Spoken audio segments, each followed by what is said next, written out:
Hi, everyone. This is EJS from Thrivality.com, and I am super excited to have Scott Forsgren with me today on the podcast. Scott has had an incredible health journey. He's the founder of BetterHealthGuy.com, and Scott became violently ill in the late 90s. It was the scariest thing that he had ever experienced. Overnight, his body was ravaged by this unknown illness. He had difficulty walking. He had balance problems, blurred vision, low-grade fevers, rapid heart rate, burning sensations in his arms and legs, severe joint pain, nausea, digestive disturbances, brain fog, muscle spasms, numbness, tingling, skin hypersensitivity, motor-like tapping sensations in his hands and his feet, and just this never-ending fatigue that would not go away. And so this sent Scott on his journey, and he has consulted with the best of the best and sort of the Lyme mold field, and he's developed this 11-step process that he is going to kind of walk us through today. But first, we're going to start a little bit about his journey. So Scott, welcome to the show. Thanks so much for giving us some time today. And please tell us about your personal health journey with chronic Lyme disease and mold. You bet. Thank you so much for having me. So my journey started here in Northern California in 1996. I did have a tick bite. I didn't get sick right away, didn't have an EM rash, didn't really think anything of it. But then several months later, April of 1997, over the course of a weekend, just seemed like this flu times 100. I mean, this significant viral type condition. I didn't really have anything that I had had in the past that kind of felt the same. It felt like something much more significant.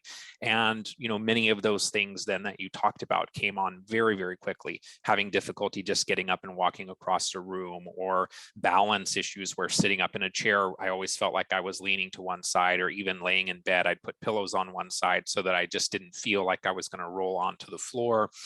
The neurological pain was probably the most significant symptom, this head to toe sunburn type sensation that lasted for a long time.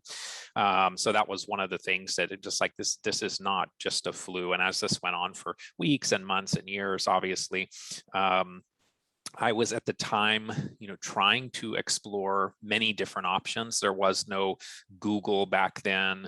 I did get diagnosed with chronic fatigue syndrome and fibromyalgia. And the best I could find online at the time was that chronic fatigue syndrome for most people tended to self-resolve in about 10 years. And I thought, that does not sound very hopeful. And it's not my personality to wait and see if this is true. So I went from 1997 to 2005 to about 45 different doctors, including neurologists, infectious disease doctors. I mean, everybody that I could possibly think of. Fortunately, at the time, I had a PPO and didn't need a referral, and I just kept, going from one to the next to the next.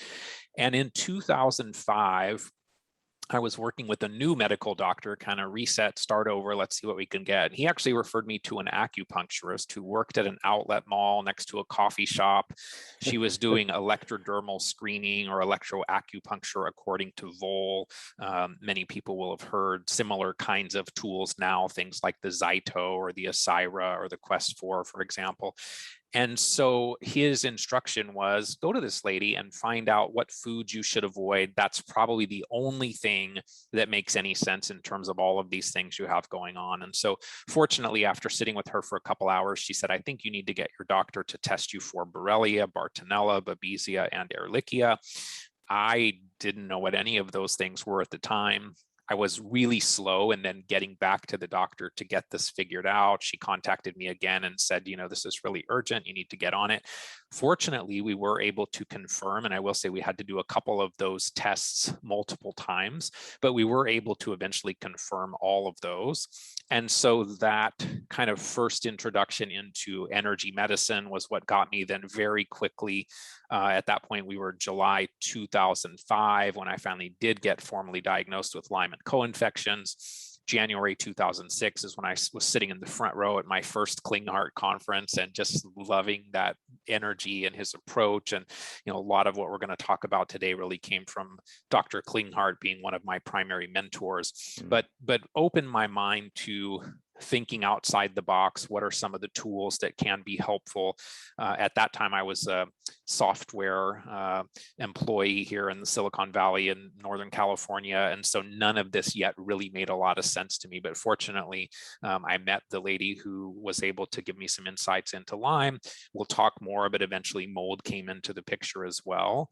And I would say, fortunately for me, while it has been a very long journey, I'm doing really well. I exercise every day. I work more than I probably should be working. I probably should do a little more relaxing, but I'm super, super blessed. There isn't anything today that I can't do.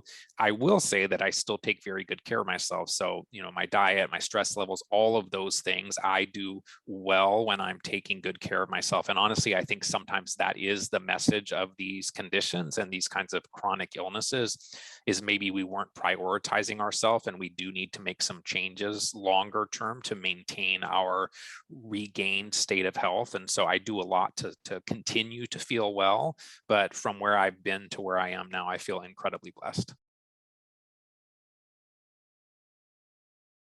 Hey folks, I just wanted to draw your attention to 3 things that I use and do every day without fail. The first is Nucom. Do you want to reduce stress, increase your capacity for what life throws at you, and improve sleep? Without fail, 2 times every day, I use Nucom to reset my nervous system, optimize sleep, and catch a second wind so I can fully show up in work and life. So you can learn more at nucom.com and use ES10OFF for 10% off a subscription. Again, that's ES10OFF for 10% off. Secondly, I use Healthy Gut and their digestive enzymes, pure butyrate, and HCl Guard every day with each of my meals. And they've been the best digestive enzymes, butyrate, and HCl products that I have used, hands down. I only recommend things that I use on a daily basis. So you can visit healthygut.com and use the discount code THRIVE for 50% off your first order. Lastly, are you looking to improve your energy and protect against EMF? What if you had a tuning fork of sorts for your home and your body that enhanced your energy, raised your vibration, and helped mitigate the effects of EMF and other environmental stressors? Well, my good friends over at Leela Q have created an amazing line of personal wearables and home units that will strengthen and enhance your life force to amazing new levels. I find I continue to need less supplements and other external support as I raise my own energy and mitigate the effects of environmental stressors like EMF. So there's a hyperlink in the show notes today that you can use for 15% off. So enjoy, and now onto the podcast. Thanks. Yeah, that's awesome. I want to just tease out a couple of things and then we'll move on to the next question. But the practitioner that was the acupuncture that was doing the vol, I had a dentist do that on me years ago when I had some of my dental surgeries done. Was she testing specifically that was her testing leading to, or the evaluation leading to the, hey, like you should check out Lyme and Borrelia and... Yeah, so she was testing one specific point, but then also using, I think at the time it was a device called the IQS, the Interactive Query System, where from the computer then you could move to different types of frequencies, parasites or Borrelia or Bartonella or whatever, and then get a sense for whether or not that was stressing the system or not. So yes. It's not a tool that she then would say, oh, I'm diagnosing you with this. Then we went on, did the more conventional or, integrative tests and blood tests and all those things to get to a diagnosis. But it was the first time that anybody said, you know what, I really check this out. Yeah, I really think this is the thing. And thank goodness, because she was actually right. Yeah. Awesome. Okay. So moving on to sort of your after your 15 years, since your 15 years of diagnosis with Lyme, and then shortly after their mold illness, has there been a model for recovering health? Because this whole industry of functional health and Lyme and mold is very fractured, right? So half the battle for people like us is just trying to figure out the models. Do you feel like there is one? Yeah. So, fortunately, I would say I've been really lucky to get connected to some amazing mentors. So I mentioned Dr. Klinghardt, Dr. Neil Nathan is another one that's very, very much at the top of my list. Dr. Simon Yu, Dr. Raj Patel. Sometimes I pinch myself wondering, how am I getting connected to these people? And I feel like, the universe has really opened up some doors in that realm. And I will go through kind of what currently is how I think about this. It's not a protocol. It doesn't mean it's going to be the same for everyone. The steps are going to change. Some may or may not apply, but I think it encompasses a lot of the things we need to think about, and hopefully a general order. And there are some, I think, important messages in the way that I put the order together. Probably one of the primary ones being, why are the microbial pieces of this at the very end of the conversation, at the end of this whole 11 steps. And I think there's a lot of rationale that we'll talk about. But I would say the first step is always, for me, focusing on detoxification and drainage. I think that's the most important thing that we can do to recover from these chronic conditions. So how are we going to improve the terrain? Second step is looking at the external environment. Do I have mold exposures? Do I have that whole toxic soup that leads to chronic inflammatory response syndrome? Do I have high levels of EMFs that I need to reduce so that I can detoxify more effectively? Step 3 is optimizing sleep, so critical for everything else in the healing process. Step 4 is the mental and emotional considerations, traumas, conflicts, those types of things. I think they commonly do play a role. It's Absolutely. not necessarily universal, but I would say it's probably almost universal. Step 5 is looking at the limbic system, the parasympathetic nervous system. Step 6 is how do we modulate the immune and inflammatory response? So do we stabilize the mast cells? We work on ways to create more tolerance within our microbiome. Step 7 is things like hydration, nutrition, looking at the microbiome, looking at the gut. Step 8 includes a few things that maybe don't exactly fit together, but I didn't think they needed to be completely separated out. And so this is getting into things like mitochondrial support, adrenal support, looking at your immune system from a perspective of having enough zinc and B vitamins. So we're talking here about something called cryptopyruria, or KPU, that Dr. Klinghardt has written about, and then optimizing blood viscosity or hypercoagulation. I think that's probably one of the most overlooked things in the realm of Lyme and mold related issues, is this coagulation piece. Step 9 then is looking at the microbial overgrowth. So viruses, parasites getting into the gut, SIBO, fungal, yeast, mold colonization, Lyme, co-infections, biofilms, all of that. But you see it comes pretty late in this process. I think a lot of people, myself included, early on, I thought, okay, I just need to kill all these critters, maybe do a little detox, and that emotional stuff certainly doesn't play a role at all. And now I think the mental emotional piece is actually first, the detox piece then, and then the microbial piece really can come later. What I've also observed is the more we can do some of these foundational things, the less aggressive we often need to be with the size of the hammer, so to speak, when we talk about some of these antimicrobial interventions. Step 10 is the dental contributors. So cavitations, amalgams, root canals, those types of things. And then finally, the last step, regeneration, restoration. How do we rebuild as much as possible? Many people at this point, have been dealing with this. Sometimes they haven't even been diagnosed for 30 years. And so there obviously is some damage or, some battle scars that we need to kind of go back then and try to fix as well. Yeah, that's a great outline. And I know my impulse early on would be to go right to step number, I think 9. Go after, go after the bugs. Do a little. Me too. Yeah.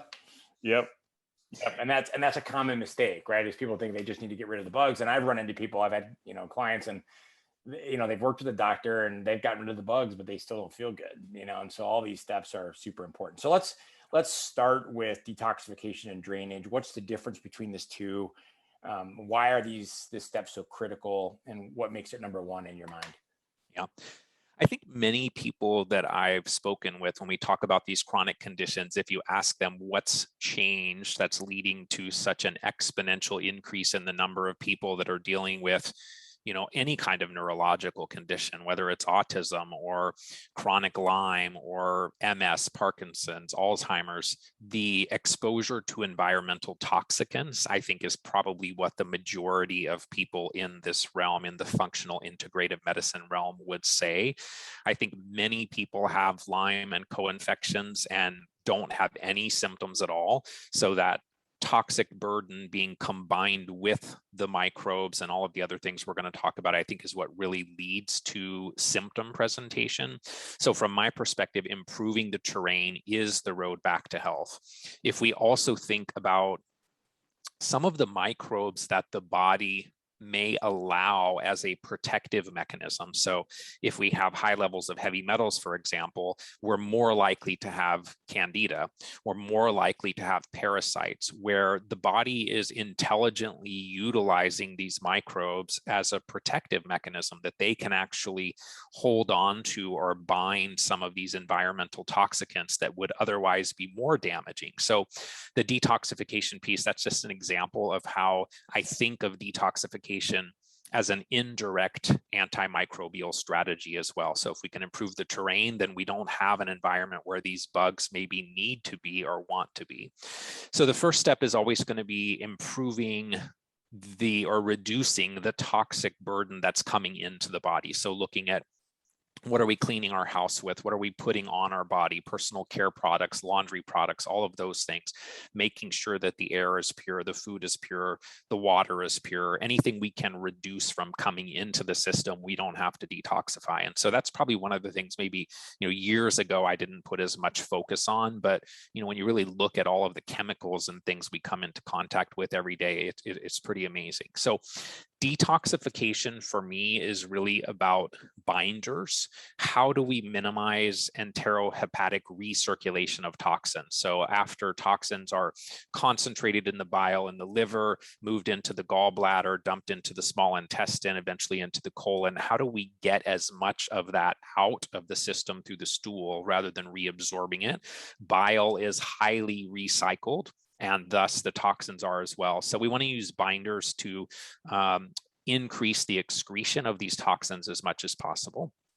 And then drainage for me is more, how do we support the body's inherent ability to detoxify? So liver, kidneys, lymphatics, extracellular matrix, colon, skin, lungs, all of those things. And so, one of the early first steps is making sure that people are not constipated. That does not go with detox or with healing. So that's something to explore.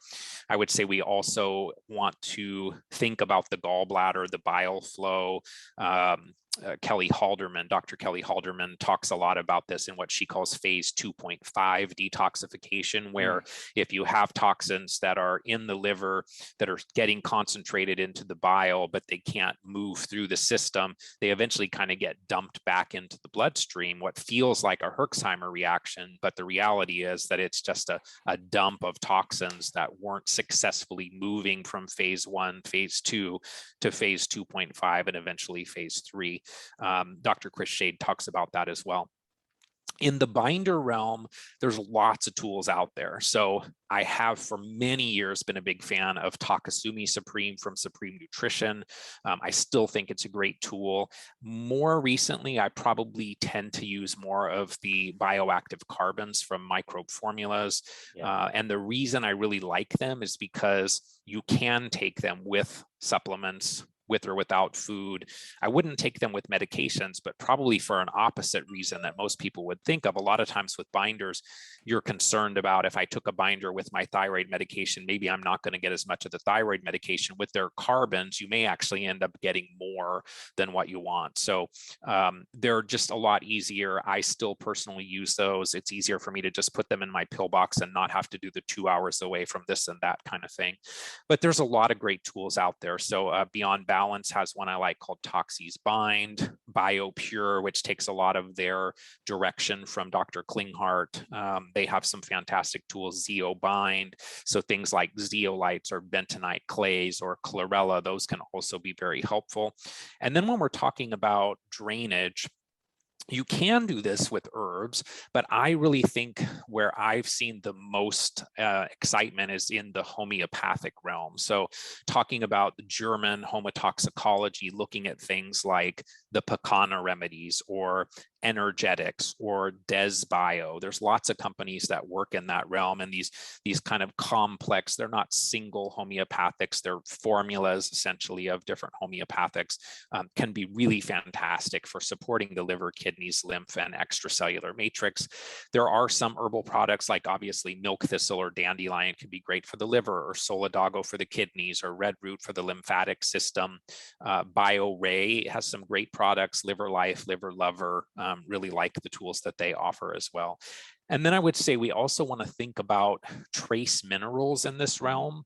So part of the reason that we maybe become bioaccumulators of toxins is mineral deficiency. So we're not getting enough of these kinds of minerals now in our diet, the sad diet that we all seem to have in this country at this point. So I think broad spectrum trace minerals can be really helpful to flood the system so that it doesn't then need to hold on to a heavy metal to complete some type of reaction. Can also use things here like silica for dealing with aluminum toxicity, which is another piece that Dr. Klinghardt talks about a lot, is the impact of aluminum, particularly as a growth medium for Lyme disease. And then there's a number of other adjunct things we can do here. So movement, I would say, is critical. And even if that movement is just getting up and walking, that is supporting the lymphatic system, that's supporting fluid flows. We don't have to be doing aggressive exercise, but we do need to do whatever we can within our ability. I'm not suggesting people should push beyond their ability, but we do need that at a minimum, just get in some walking. And then things like coffee enemas can be fantastic. For me, one of the absolute best things that I did in my many year now journey, colon hydrotherapy can be very helpful. Ionic foot baths, castor oil packs, oil pulling can be helpful as well.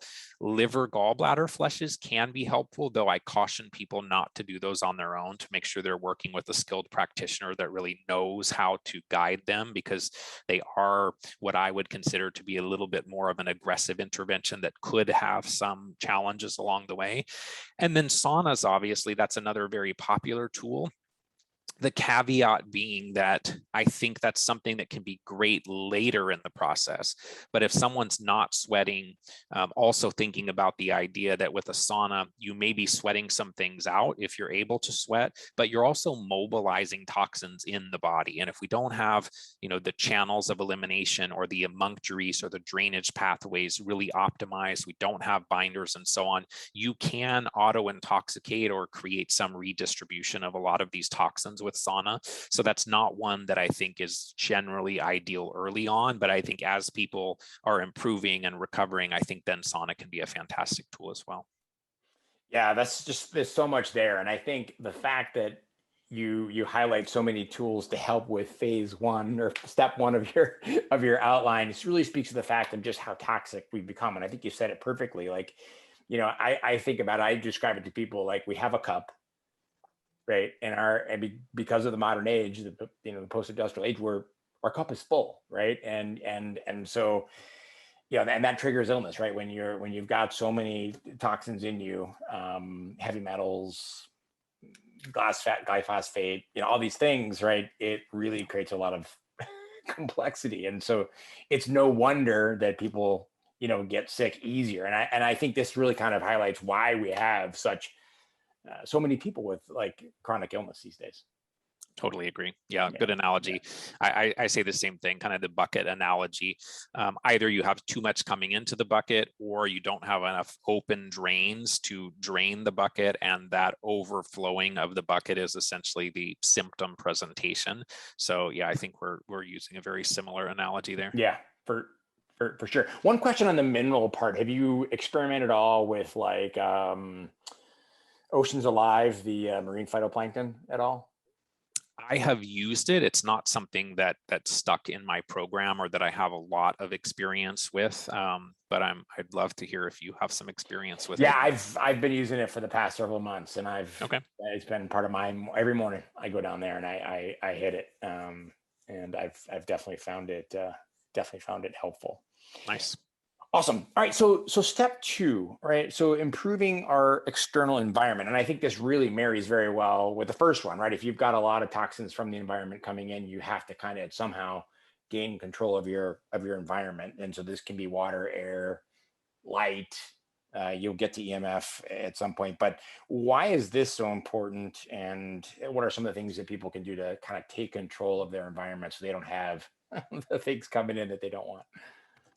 Yeah, so I would say that our internal environment or our body will never be healthier than our external environment. That's why so many of us today are sick.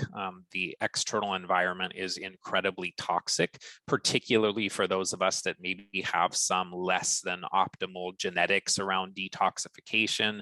All of the epigenetic influencers then can express some of these genetic potentials. I think we can take supplements all day long, but if our external environment is ultimately what was our kryptonite, whether that's our home, our school, our workplace, or whatever, if that's our kryptonite, we will never regain our superhero status by supplementing and doing all of these other things. So I would say mold is the first thing that I think about. And I should really clarify it, because while Dr. Shoemaker wrote the book Surviving Mold and Mold Warriors, he now and many others are starting to understand that, when we say mold illness, we're really talking about this soup of toxins, bacteria, actinomycetes, mycoplasma, chlamydia, protozoa, all of these things that are in water damaged buildings. And so, mold, I think, has become a focus because it's maybe more readily testable, and it's a surrogate way of exploring the possibility of this chronic inflammatory response syndrome or sick building, but it really goes far beyond just mold. So I'm going to use the term mold, but knowing that it really is something much broader. And so when we talk about mold, we can do some self-testing of the environment. So there we're looking at things like the ERMI, the Environmental Relative Moldiness Index. That can be done from mycometrics or envirobiomics. Dr. Neil Nathan likes to also do the mold plates from immunolytics. So it's a couple different things. I don't think immunolytics replaces the ERMI, but it's an additional tool. Now, if you do the ERMI through envirobiomics, they actually have the ability to test for actinomycetes, which is this bacteria that Dr. Shoemaker more recently is suggesting is 49% of the contributor to chronic inflammatory response syndrome, where mold and mycotoxins now, my understanding is less than 10%. So they're the only ones that I know in the ERMI that currently look for that. So that could be another nice add-on you can do with them. I do like urine mycotoxin testing, and some of that is the influence of Dr. Neil Nathan and my understanding of these. Real-time labs, I think, can be tremendously helpful. Great Plains, Vibrant, there's a number of different people that do these. Are they perfect? No. Can food have some impact on them? Yes, but not a lot. Can they be helpful over time for tracking, improvement? Can they be helpful as I'm doing all these things, but it's still not going down, so maybe I still have an exposure, maybe I'm colonized? Yes. So I know there is a lot of debate about them. I do think they can be helpful. And then once we identify that there is an issue, we either remediate or move.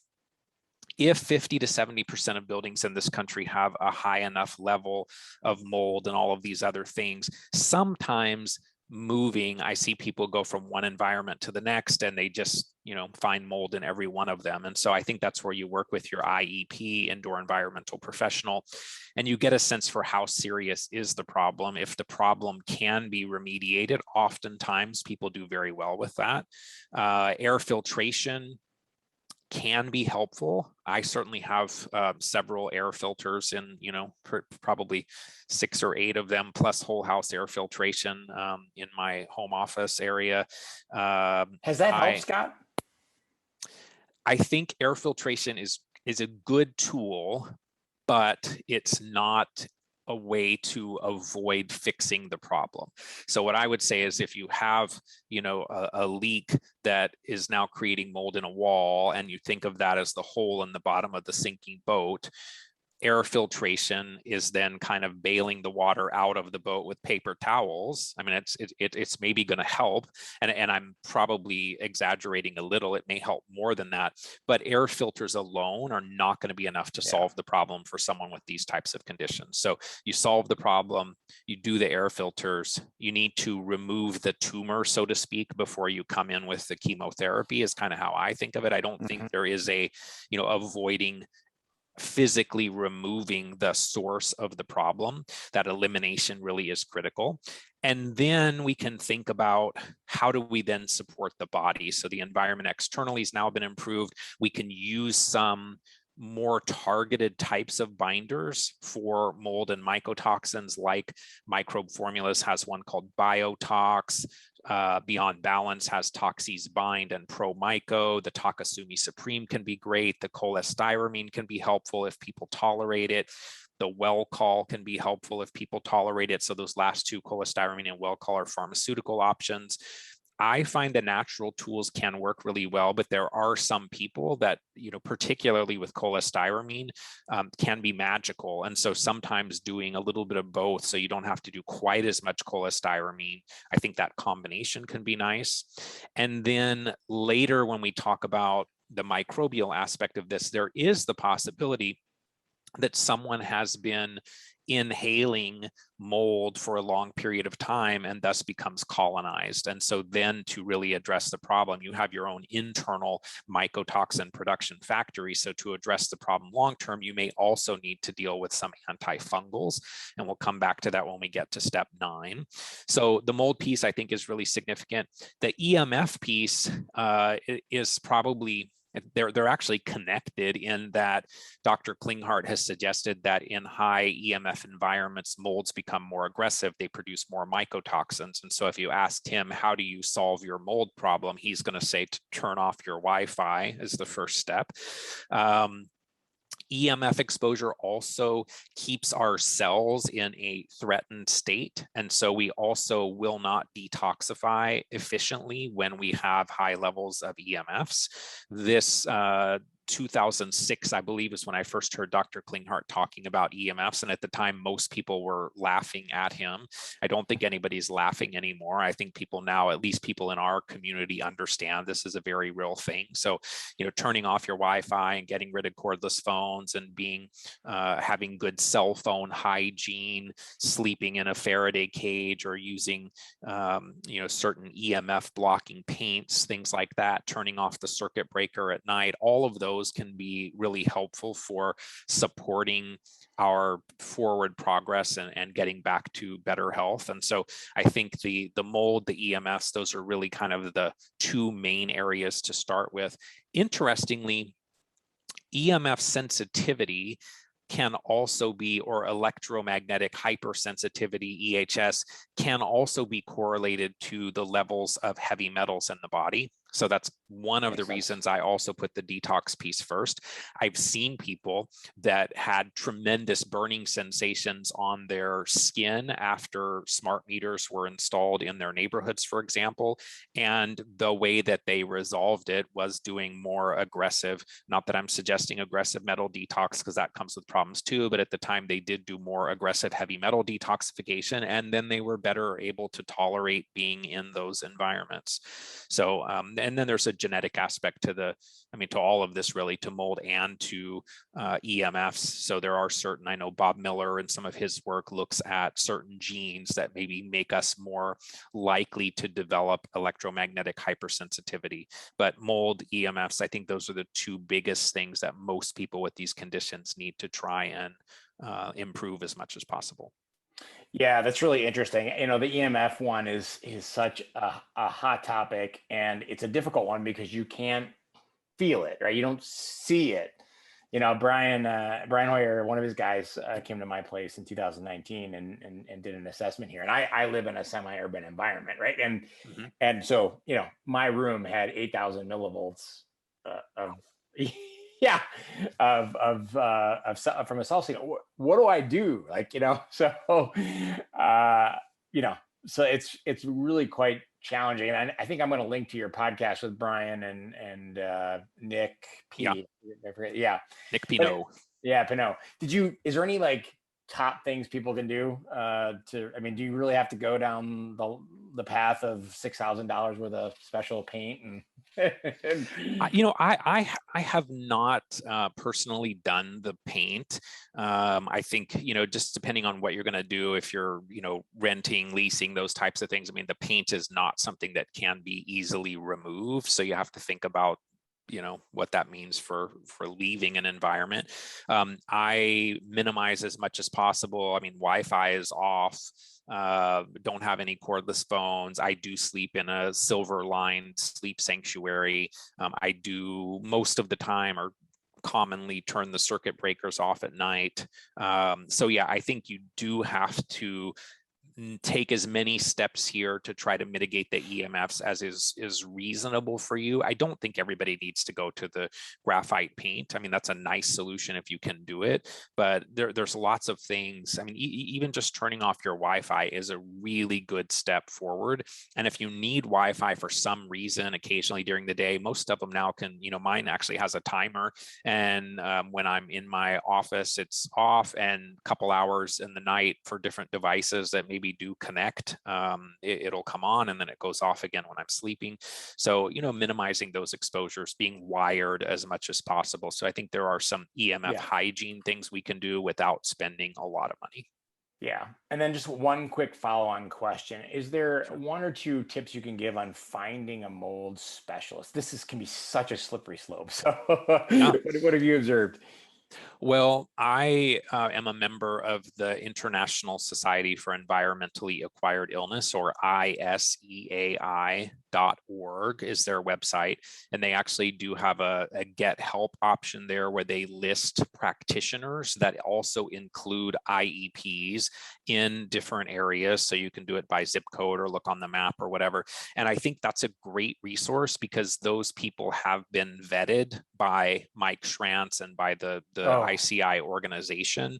So they're going to be people who understand, what does shoemaker mean? What is chronic inflammatory response syndrome? What is the level of improvement that's required for health versus somebody just coming in, doing an air test and saying, oh my gosh, no, where they're really working more for the landlord than for the person that's dwelling there. So yeah, most of the time I would say the ICI.org website is probably the place that I tend to refer people to try and find an IEP in their area. There are people, Brian Carr, Corey Levy with YesWeInspect.com that have a network of people throughout the country that they can connect you with. Mike Schrantz in Tucson area, also phenomenal. So phenomenal. I think now with ICI, there's a kind of coming together of people. And I don't think there's going to be too much difficulty finding a good inspector if people reach out to the ICI website. Very helpful. Thanks. I'll link to that in the show notes. Sure. Sleep, one of my favorite topics. I've certainly had my battles on and off with this. Let's talk about a little bit about how you would suggest people optimize sleep. What are the things you found has worked for you and many of the clients you work with? Yeah, so I did get a 90 on my Oura ring last night, so that's super good. That's the crown shows up, right? I was, we'll have lots of notes compares. I have the Oura ring as well. I was one of the Kickstarter backers, and nice. I did an 88 today. So nice. No, it's good. I mean, it's really good. Yeah. So I mean, I think the primary driver of sleep issues for many people, insomnia, is going to be EMF exposure. So trying to improve sleep without optimizing the EMF environment is probably not going to lead you to where you want to go. That's where Dr. Klinghardt will talk about the circuit breakers as well, because the field that comes out from the walls, just from the wiring in many environments, is also not insignificant.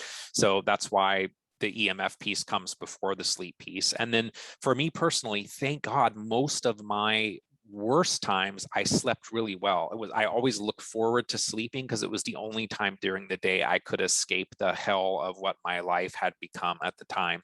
It wasn't until a few years ago probably 2-3 years ago, that I started having some sleep problems, and of course explored all the, GABA and 5-HTP and all of those things. I have historically been someone that does super, super well with melatonin. I still do melatonin. I do higher dose than what most people probably would consider reasonable, but I don't do as high a dose as some people now suggest. So I do 20 milligrams of melatonin at night. Some people suggest, 50 or 100 or 200. Obviously, that should be coordinated with someone's practitioner, but I just did a recent podcast with Dr. John Lawrence, and he talks about using suppositories and liposomals and other things in the melatonin realm. Also looking at things like, is your blood sugar dipping at night such that you then are creating cortisol to try and normalize your blood sugar, and thus then you're not able to sleep because now you've got all this cortisol. Looking at the oxygen saturation as well to see, are you waking up because you're not getting, you maybe have a sleep apnea, something like that, you're not getting enough oxygen. Weighted blankets can be helpful for some. Probably a year or two ago, I started doing inclined bed therapy. So the head of the bed being 3 to 6 inches higher than the foot of the bed. I don't know if it is helpful for sleep. I don't know that I would say it's been super great for my sleep, but there's other things that it also is supporting, like drainage and the whole lymphatic system and all of that. So it takes a little bit of time to get used to, because there is a little more pressure on your low back when you first start out. But I do think that's something to explore, the inclined bed therapy. There are tools like Brain Tap, the headset with the lights, Dr. Patrick Porter, frequency, all of that can be great. There's a company in the UK that makes something called the Z Sleep Pebble that you put under your bed that puts out frequencies that then are getting the brain to be in a deeper sleep state. The Apollo Neuroband is another tool that some people like. And then I do think the Aura Ring, for me, I know it's not a perfect tool, but it has been helpful to observe patterns. And if I see, I've done something new in the next 3 or 4 nights, like there's a big shift, or, I tried something too aggressive and all of a sudden for a few nights, my sleep went really in the toilet. I mean, it has helped me navigate some of these things. So, those are some of the primary tools. I think any improvement we get in this area is just going to really accelerate and potentiate our healing potential. So if we are having sleep issues, I think it is something that we want to explore early on. Yeah, absolutely. I tell you, when I've had a bad night of sleep or 2 bad nights of sleep in a row, life is just, it's awful, and you start to feel like you're falling apart. Well, a couple clarifying questions. So, in reducing your EMF exposure, did your heart rate variability via your Oura Ring improve? I reduced my EMF exposure starting in 2006 when I met Dr. Klinghardt, and thus at the time did not have an Oura Ring to track my HRV. And even though Dr. Klinghardt was at the time looking at HRV, it wasn't, for more day-to-day kinds of things. So so I didn't have that insight. Well, like yourself, I've tried 5-HTP, melatonin, phosphatidylserine, ashwagandha, Sleep Remedy by Doc Parsley, all kinds of things. Melatonin, I think I've already mentioned it. And I think what I have found super helpful for me is to be a couple things. One that stood out that's most recent that you kind of tipped me off to via your podcast was Tributyrin X, right? From healthygut.com. Yep. Yeah. And just that gut brain connection, that's taken my sleep to the next level. Now I had already I've already made a lot of improvements. And what I have found helpful is I take Doc Parsley's Sleep Remedy. I don't know if you're familiar with him. He's a former Navy SEAL doctor. I've taken that for you. I think I'm probably his #1 customer. So I've used that on and off for a long time. I do take MagTech by Natural Stacks. That's got the magtine in it, the magnesium L-threonate. I've explored L-theanine. That that seems to help a little bit. The other thing that I have found helpful, and not consistently, but I don't know if you're familiar with Newcom, which is kind of like Brain Tab, but I use Newcom every single day without fail. Now, I don't use it for sleep onset. I use it typically in the morning when I first come to kind of start my day. My Aura Ring sees it as sleep, and I'll do it for about 70 minutes. I use it for napping. I'll take a nap in the afternoon, just to kind of hit a reset. But they're coming out with a sleep track that I'm very excited about. I've had the beta version for quite some time, and I think that could be something. Nice. Yeah. Yeah, I'd like to learn more about that. I saw Yeah. that on your website. Yeah. And then, yeah, I'll definitely consider you on that. And Jim Poole's become a friend, and he's a really great guy, the CEO of Newcom. So yeah, I look back, and my ability to handle stress has greatly increased. I've been on Newcom. It'll be 2 years this November.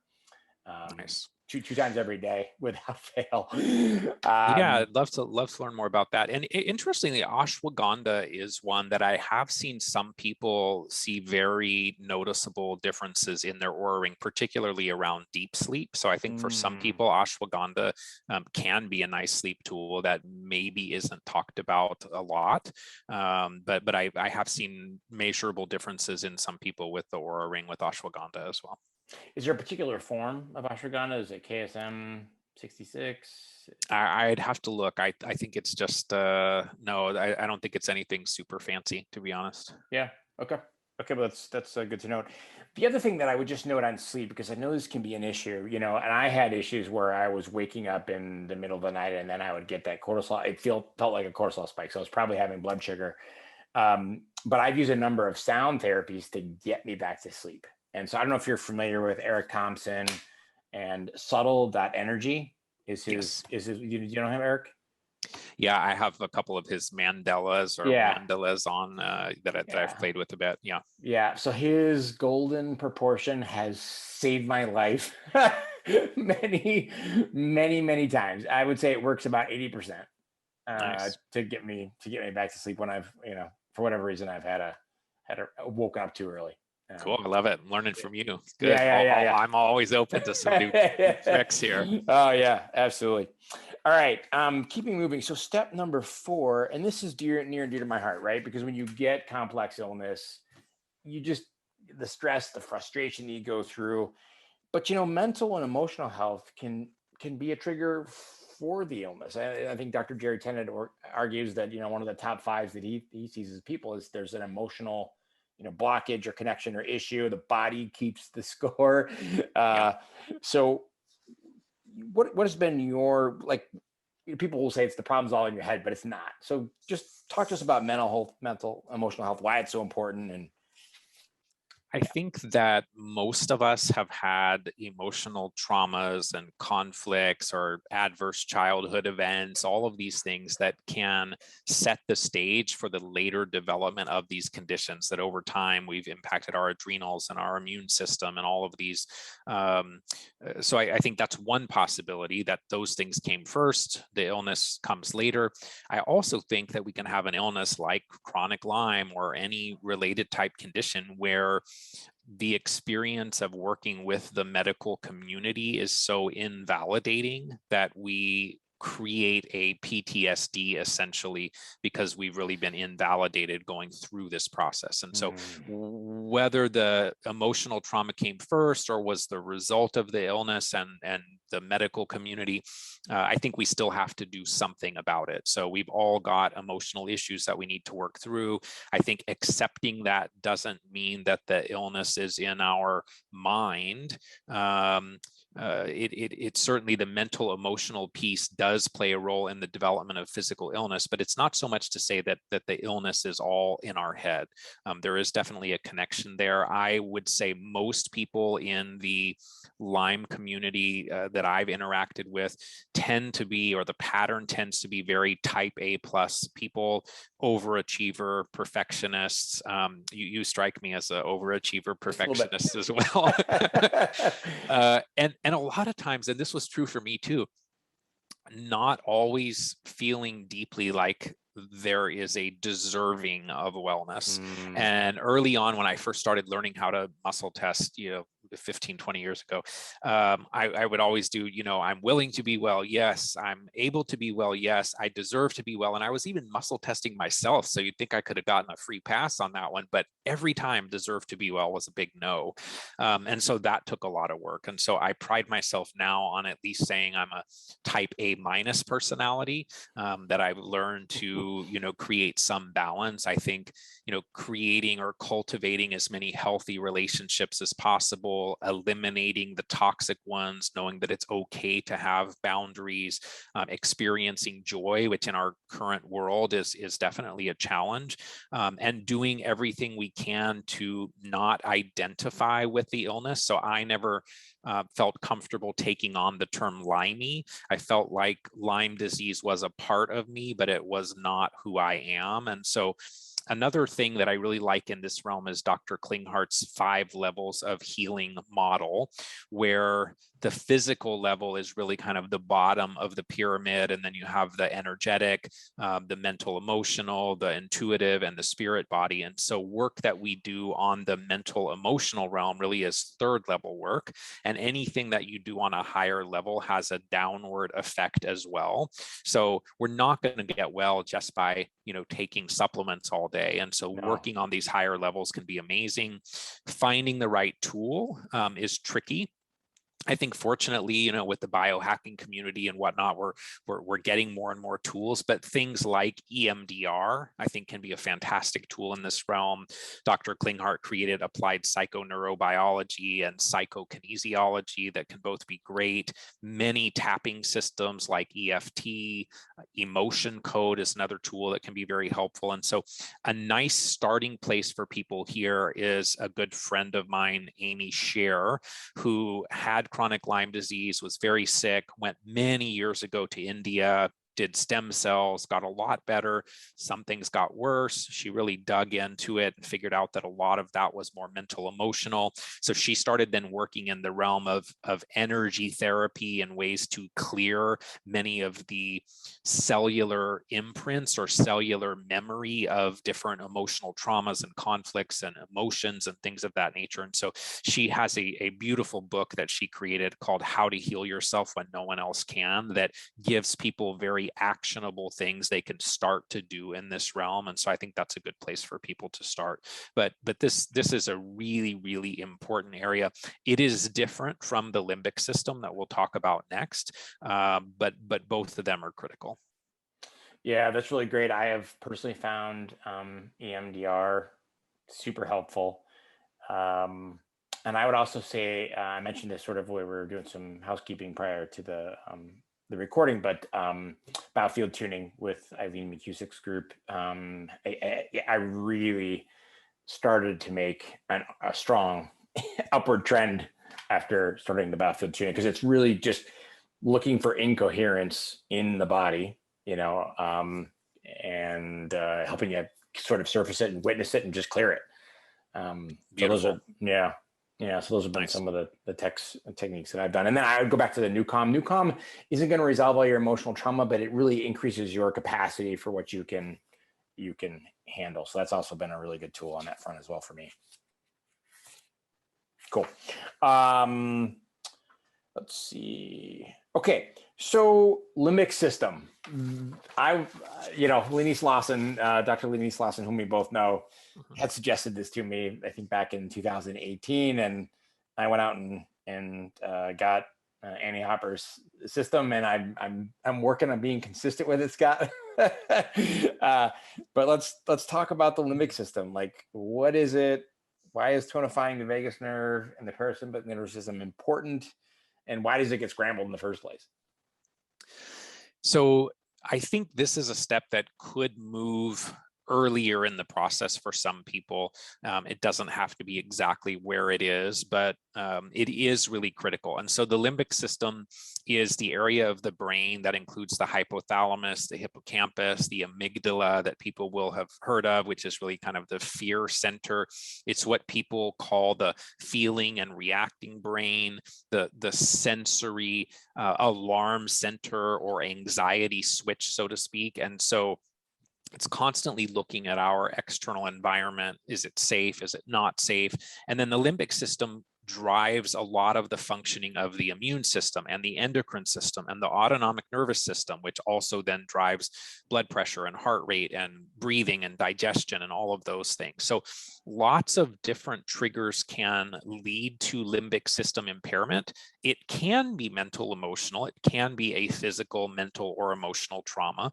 It does not have to be mental or emotional. So you can have the trigger or catalyst for your limbic system impairment could be exposure to water damaged buildings. It could be a chemical or a pesticide or a bacteria or a virus or some other microbial overgrowth. So there's lots of things that can trigger this hypervigilant state, essentially. I like to say that initially, maybe mold in your environment was your tiger. Maybe your alarm center correctly responded with, kind of pulling down the hurricane shutters. There's something serious here. There's a tiger. And now that the issue's been addressed and it's essentially more like the kitten walking outside the window, your limbic system sees the kitten and reacts like it's a tiger. And so there are many systems like DNRS, which I love, the Gupta program, which is also very good, that can help to recalibrate or reboot the limbic system so that the actual threat and the perceived threat are more aligned, that you're not perceiving a threat to be significant when it's actually not significant. And so there's also a timing here as well. Dr. Neil Nathan will say that many of his patients, he likes to start doing some DNRS early on because they can't tolerate, a capsule or even a pinch of quercetin. They can't tolerate a half a capsule of charcoal or one tablet of chlorella. So sometimes doing something like DNRS can improve your tolerance to things so that you then can treat with other tools. But the right time to use DNRS is after you've addressed the primary issue. You don't necessarily want to make DNRS your primary tool while you're living in your moldy environment. And many people, sadly, I think, there's a misperception that Annie Hopper would say, oh, you don't need to worry about the mold in your environment. You just need to stop.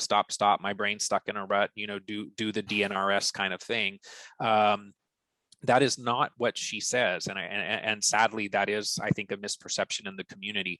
She will very clearly say that DNRS is built on a platform of environmental awareness and that you do still want to improve the environment around you.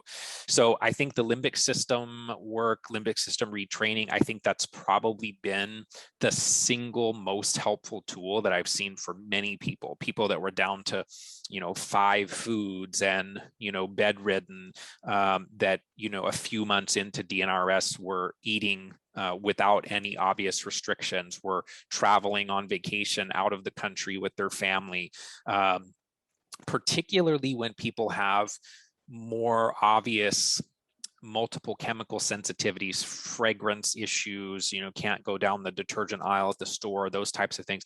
I think oftentimes those people, food restrictions, I think those people often see progress faster with these tools, but it doesn't mean that there's not still good things happening. So you kind of need to stick with it. It does take some time. DNRS, as you alluded to, it's an hour a day. The Gupta program may be a little bit less than that, but there is still a commitment here. And then those are the DNRS and the Gupta program are what I would call, actually what one of my good friends and colleagues calls driver's seat limbic system work. And then for people who are, for whatever reason, not at the point that they can make that commitment, there's things that we can do that are more passenger seat limbic system work. And so for me, that would be things like brain tap from Dr. Patrick Porter, or frequency specific microcurrent that we can really use to help work on the limbic system, support the vagus nerve, support the parasympathetic nervous system response, which is what supports rest, digest, detoxify, and heal. We do not rest, digest, detoxify, or heal in a sympathetic dominant state.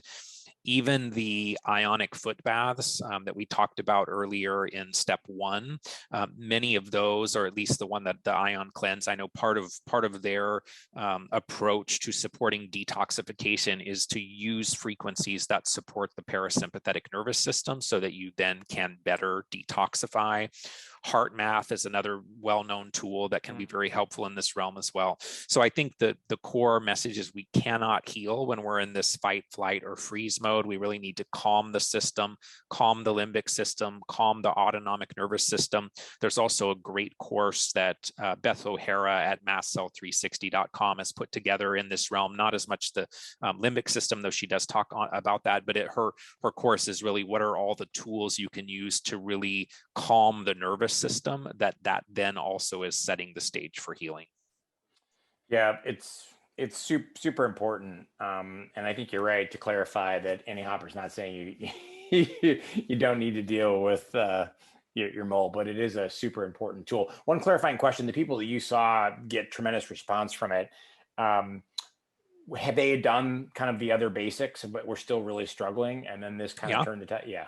Okay. Yeah, so some of them were working with very, very good doctors, and DNRS was the thing that actually made a significant difference and really moved the needle for them. So I think it should be an exploration for most people in this realm. Obviously, there will be people that are more impacted from a limbic system perspective, but I think, you know, if you're dealing with chronic Lyme and mold and things that have gone on for many years, that it probably is a component of many people's journey for sure.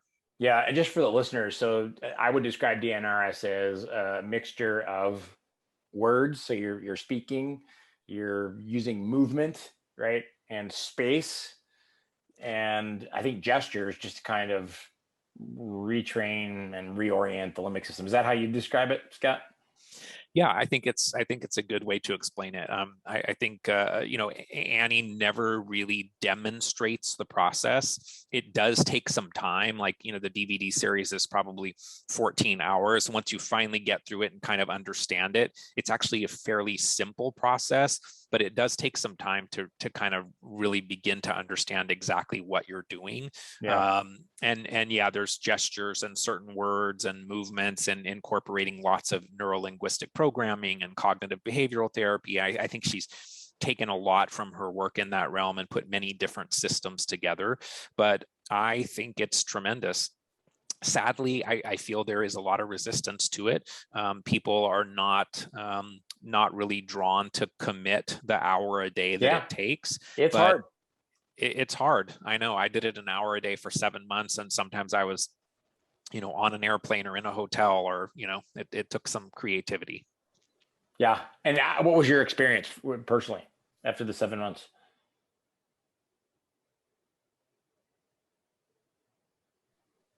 I actually found that a lot of things that maybe in the past would kind of get me into a cycle of rumination, that the bar really lifted quite a lot, where a lot of it now became noise, and I wouldn't have this kind of obsessive worrying about certain things. And I actually fortunately found that the benefits that I got from it, for the most part, continue. I mean, a lot of things that would have been things I would really over focus on in the past are not things that create that same response having done it. And it's been a couple years now, since probably 3 years since I finished doing it. Yeah, that's awesome. All right, so step 7 is about optimizing hydration, nutrition, the microbiome, gut health. So we skipped step 6. Oh, you're right. Mast cells. Sorry, step 6. And I'm assuming you do some editing on this afterwards, or no? Yes, I do. Okay, cool, good. Yeah, because I got the thing there in my throat, and I was like, uh-oh. Yeah, we'll edit that out. No problem. Okay, so the next step is step 6, which is really about stabilizing the mast cells, reducing inflammation, and modulating the immune response. Could you just kind of define mast cell and mast cell activation, and then kind of get into why this step is so important? Yeah, so mast cells are a component of the immune system. They release, now it's said, probably thousands of different mediators. Many of them can be inflammatory. So histamine, for example, is the primary one we think of in the mast cell activation and histamine conversation. And so it creates a lot of inflammation in the system. And so in kind of this whole arena, what we're talking about is it's not just the bug, but it's also the host response to the bug that makes the disease. And so if our immune system, including our mast cells, are hyperactive, hypervigilant, overactive, and they're responding in an autoimmune or hypervigilant type fashion, that inflammation that results can be what we actually perceive as our disease process, in that that's creating a lot of the symptoms. And so for mast cells can be triggered by many things, but the primary ones are going to be mold exposure, parasites, EMFs. I would say those are probably going to be the three main ones that I would think about. But Lyme disease, environmental toxicants, medications, food, supplements, some people even a change from cold to hot or hot to cold can also trigger mast cells. Emotional issues can trigger mast cells as well. I suspect that at some point we will come to the conclusion that EMFs play a very, very significant role here. Dr. Theo Heritis, a few years ago at a conference that I was at in Seattle, he made the statement that mast cells are 10 times more activated in the presence of a cell phone. And for me, it was one of those, whoa, back up. Did I hear that correctly? Even having understood a lot of this, I mean, that's a huge piece of information. And my understanding is that, you know, obviously nobody wants that information to really get out there. But part of this is the diet. So if you have mast cell activation, histamine issues, oftentimes people will benefit from a low histamine diet. It's not a super easy thing to do, but a lot of times people's symptoms improve enough that they say, you know what, it's worth it. Things like kombucha, avocados, bone broth, fermented foods are all the wrong things for someone that has mast cell activation and histamine issues. So at the right time, those can be beautiful, but we need to look at if there is this hypervigilant immune response, and if you are reactive to histamine, those may be exactly the wrong things. So while we're looking at the triggers, because you don't want to just focus on stabilizing the mast cells and taking antihistamines, because you still have, you know, the parasite, the mold, the EMF, whatever that's driving this process. So ideally you're doing both. You're stabilizing the mast cells and reducing histamine so that you feel better, so that you're reducing inflammation, but at the same time you're working on the underlying triggers from a longer term perspective. And then some of the mast cell stabilizers and histamine reducers, things like quercetin or luteolin or holy basil. Neuroprotect is a great formula that Dr. Theo Heritis created. Seeking Health has one called Probiotic Histamine X that Ben Lynch created. Most probiotics actually are histamine promoters. So that's a product that has the probiotics that can help degrade histamine. Dr. Chris Shade created the Hista Aid product from Quicksilver that I like as well. Many people benefit from things like ketotifen or chromalin, DAO in some people, though I can't say that I've seen that be as exciting as maybe many think. And then once we address some of the mast cell piece, we also want to just look in general at, you know, reducing inflammation. So whether that's with the right healthy fats, whether that's with resolvins or like SPM active and some of those types of tools, that can be helpful as well. Black seed oil can be helpful with reducing inflammation, but also modulating the immune system. And then if the immune system has kind of lost its ability to have tolerance to the environment, to our microbiome, and that's creating more inflammation, what are some of the things we can do from an immune modulation perspective? And I think this is a really critical area. So low dose naltrexone can be helpful for some. It's not helpful for everyone, but it can be helpful for some people. I love low dose immunotherapy, Dr. Ty Vincent's work, sublingual. Some people do it as an injection as well, but you can think of it almost like homeopathy, but it can be superbly beneficial at the right time. I had developed, even though I never had shingles, I had had chickenpox as a child. The herpes zoster virus was creating a post-herpetic neuralgia for me in one leg that I had had for a year or two, and one dose of LDI, the next day it was gone. few years Wow. later, it actually came back, got to the point that the pain in that leg was pretty significant. And we were able to, again, with, getting back and doing the LDI, probably within a couple of days, I would say it was like 90% better. So there are some things like that, that's like, well, what other tools do you use to modulate the immune system in that realm? So I like LDI, peptides, thymosin alpha-1, Yeah, thymosin thymosin beta-4, those types of things, they're getting harder to get access to, but those can be great. Homeopathy. And then some companies make immune modulating formulas for, modulating Th1, Th2 response. I did a great podcast with Dr. Frank Schallenberger that I really loved, made me think of this in a very different way, the Th1, Th2 modulation. And so it's not so much about boosting the immune system, that sometimes that can actually make things worse, particularly if we have an autoimmune process under play or already hypervigilant. It's more about modulation, calming, and really integration within our microbiome that is the goal. Yeah, there's a lot to unpack there. I would just say your podcast with Dr. Schellenberger was fantastic. I listened to it. It was a really good educational He's piece on. amazing. Yeah, he's amazing. He's like one of the apostles of functional medicine for sure. But just understanding the Th1, Th2, kind of axis and how they play off of each other was super, super helpful.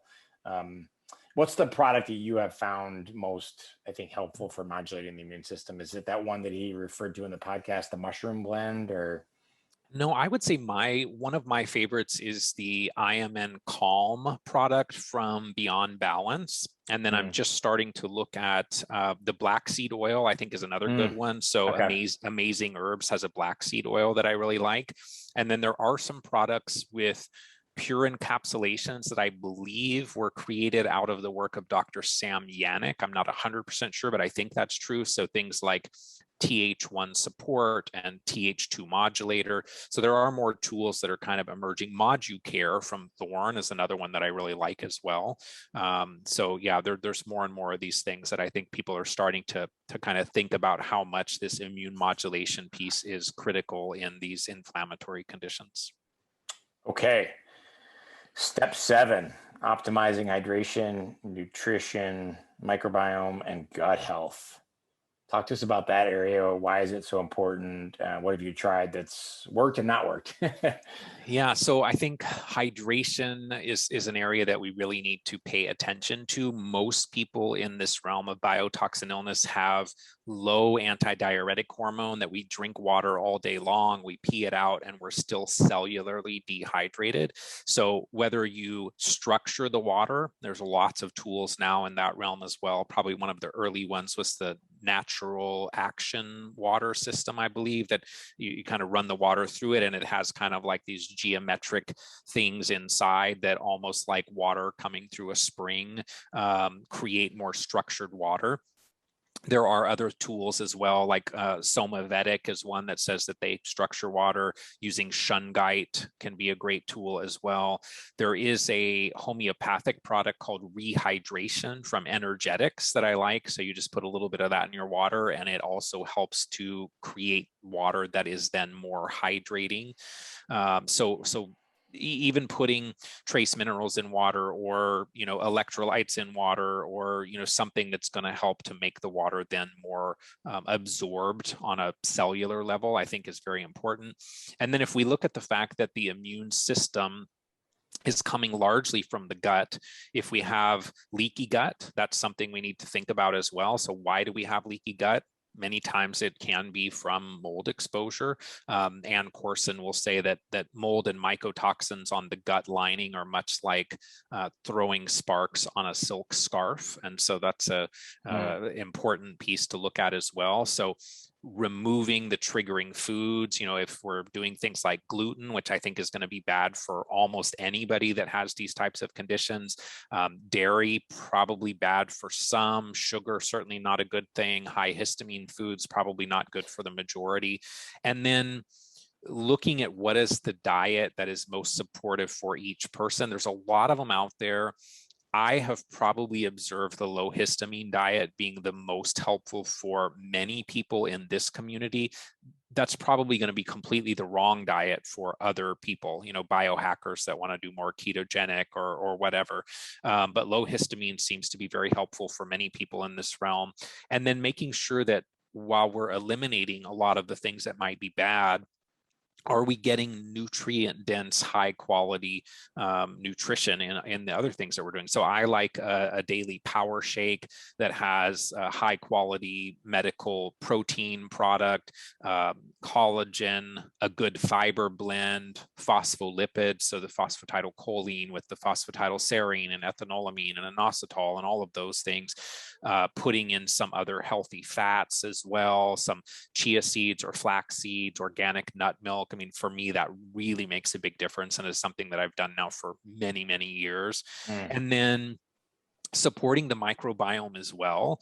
I would say I, for the most part, was super disappointed with what I saw with most probiotics over the years. If you're taking antibiotics, obviously you take probiotics as an insurance policy to not have more fungal issues and Clostridia and things like that. But I never really saw anybody in this community that said, oh my gosh, when I just took that probiotic, my 20-year illness, went away.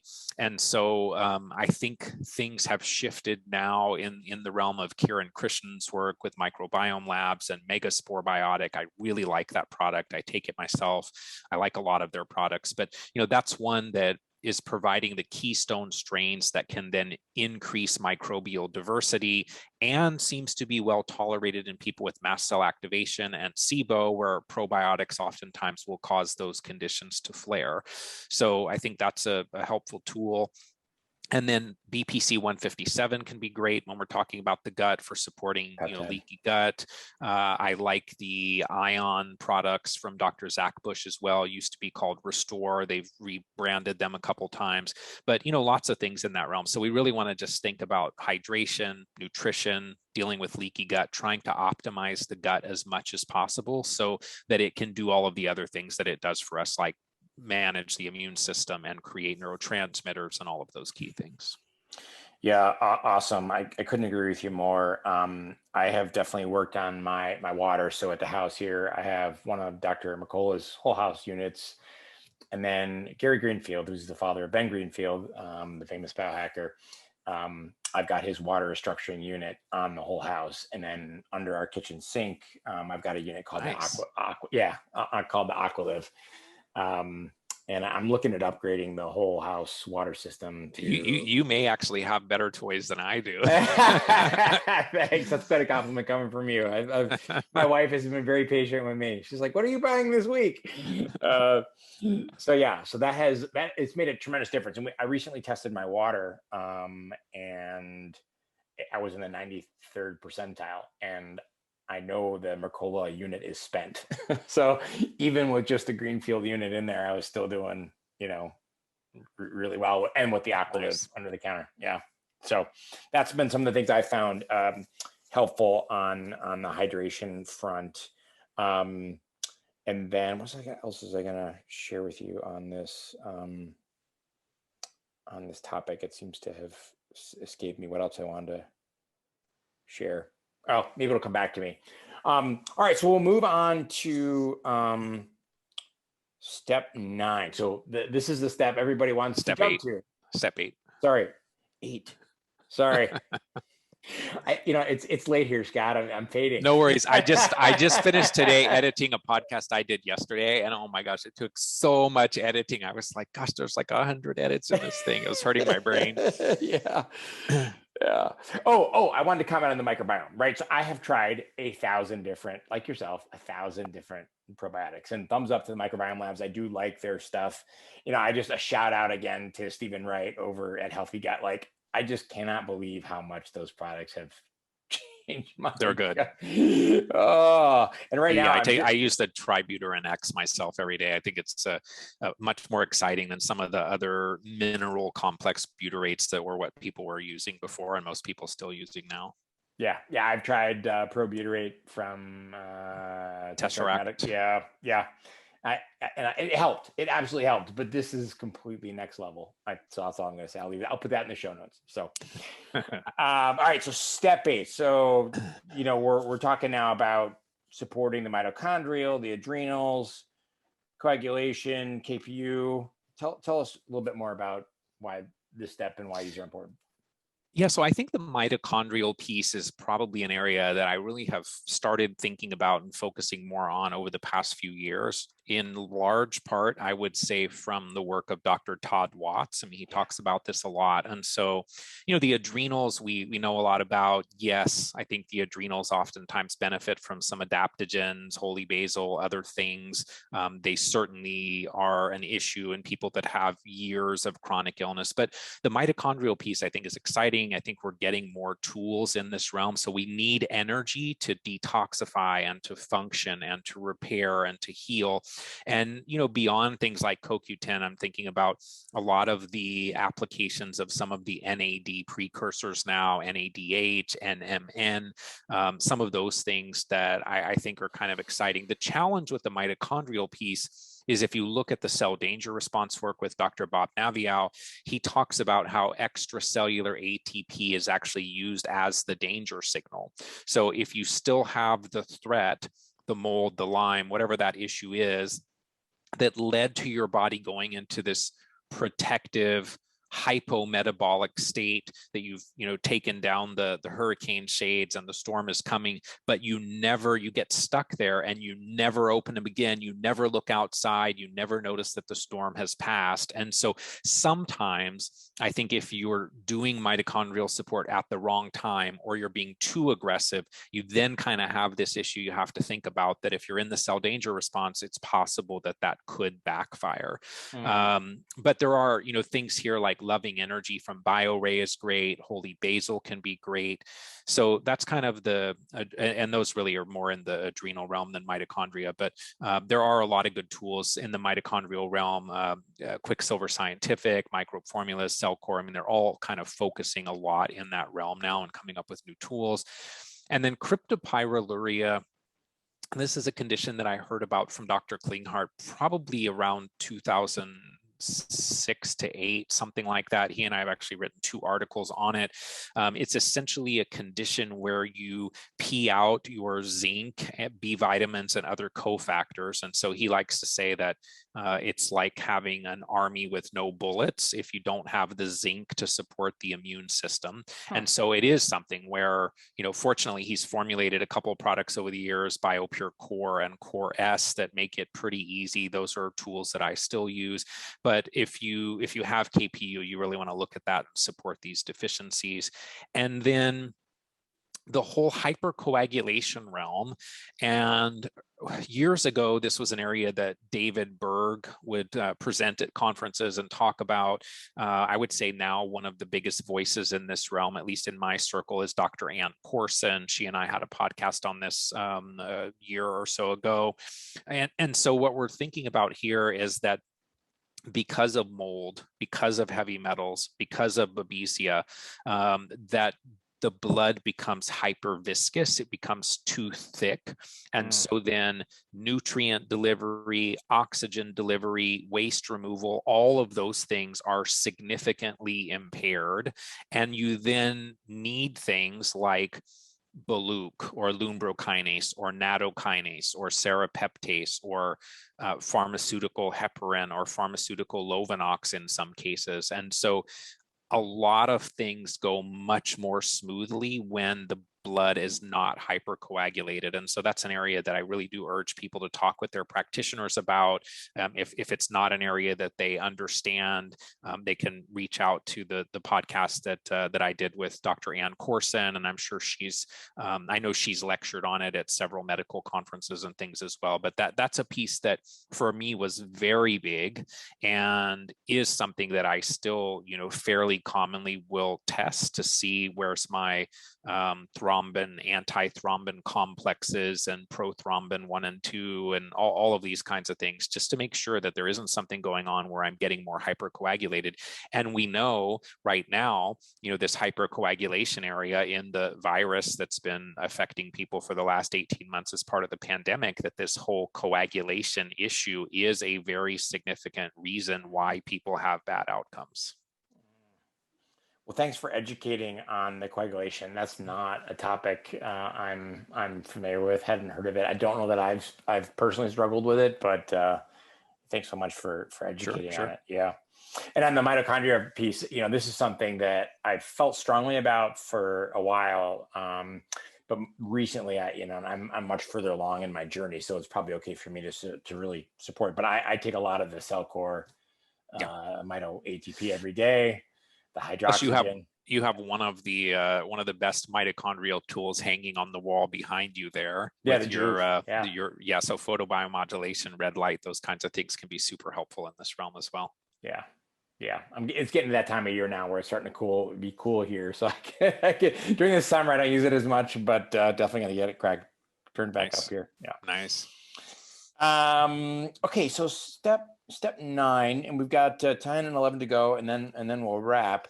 But this is the step I guess I've tried to get to a couple times here because everybody wants to get here, which is removing the pesky critters, the bugs, the mold, Yeah. the babesia, the Bartonella, the Borrelia, the parasites. So, tell us a little bit about how we support the body and removing these overgrowths. And have you found a hierarchy and how to approach it? Yeah, good question. I think the hierarchy piece, different people have slightly different thoughts about it. Dr. Klinghardt will often say you want to start with larger and work to smaller. So that means parasites. I know Dr. Watts has a specific model for how they approach it. I think that what we want to make sure we do is set the foundation for then moving into this antimicrobial piece. So all the other pieces that we talked about first, immune modulation, detox, all of those things. And so I would say that a general guideline might be, in my way of thinking, to start with viruses and retroviruses. Now, I realize most people would say put that later because they're smaller. But my personal experience and having observed a lot of other people is that things like Epstein-Barr virus, herpes zoster, all of those reactivated do create a lot of symptoms for people.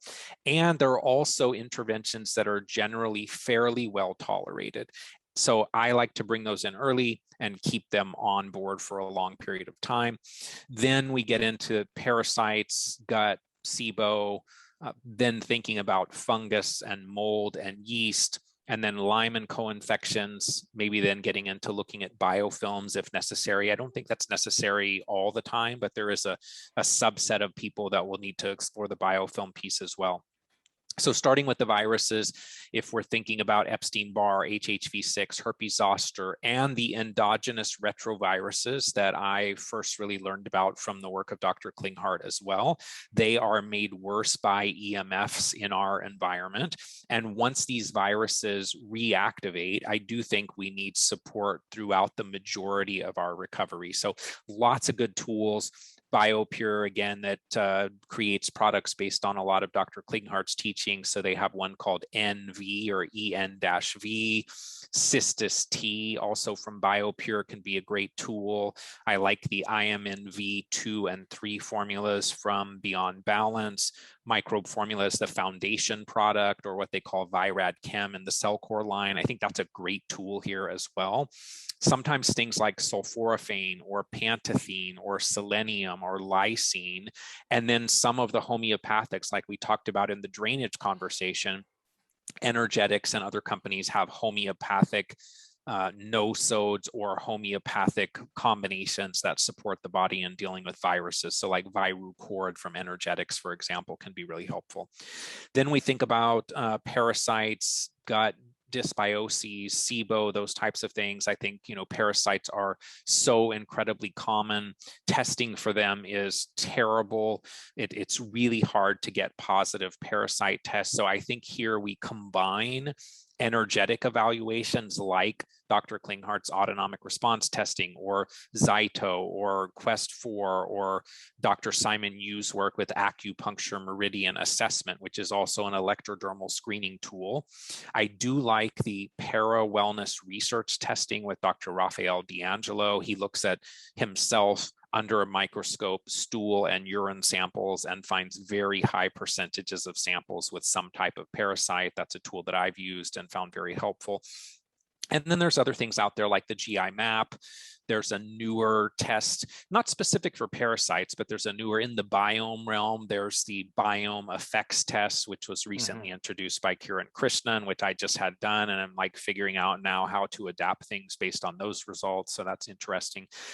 And then when we're thinking about parasites, there's the smaller parasites and the larger parasites. So if we're thinking about the helminths, the nematodes, the worms, but there's also the protozoans or the amoebas, the Giardia, Cryptosporidium, Toxoplasmosis, those types of things. And so I oftentimes like to think about using a combination of herbal products and then also homeopathic products in this realm. So David Jernigan created a product called Paragen many years ago that I really like. I like some of the tools from Microbe Formulas and Beyond Balance and so on. But in the parasite realm, I think there is a place here for some of the pharmaceuticals as well, whether that's Alinea or Biltricide or, ivermectin. There's lots of things that in that realm that can be helpful when we're talking about parasites as well. So sometimes it's a combination of pharmaceutical, herbal, and homeopathic. And then looking at SIBO, small intestinal bacterial overgrowth, it's not so much about killing a bug. There are overgrowths of microbes in the wrong place, meaning in the small intestine. But I think the bigger issue in SIBO is actually more neurological, more nervous system, more vagus nerve, more migrating motor complex. So this is another one where, you're not going to kill bugs and get better lastingly from SIBO. You have to do those headwaters or upstream type things as well. But certainly managing that overgrowth can be a piece of that. And so there can also be other dysbioses, things like H. pylori or Clostridia or Proteus, Klebsiella, all of those, and things like biobotanical research, biocidin. That's a formula been around for a long time, super good, still a fantastic tool. Megaspore Biotic, I think, can help in this realm. IMNGI from Beyond Balance is another one. So lots of things there for supporting the gut.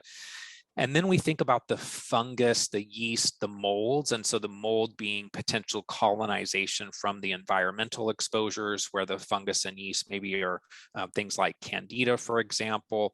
Fortunately, I think a lot of the natural things do overlap a lot in terms of, herbs and things that can support both. But could we have colonized aspergillus in the sinuses and gut from water damaged buildings?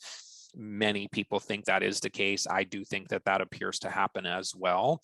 And one of the things to be really cautious about when we start using antifungals is that these fungal organisms, it's true of antiparasitics as well, that you can then release more metals into the system that they were holding on to in an intelligent or adaptive supportive type way. And so you want to make sure you still have all that detox stuff that we talked about in step one really going.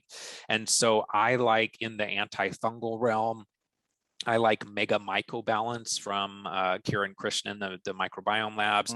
Candibactin AR from Metagenics can be great. Mycoregen from Beyond Balance. A-Fung or FNG from Byron White formulas. And then sometimes there are practitioners that will use the pharmaceutical tools like itraconazole or Sporanox to be able to deal with some of these colonizations.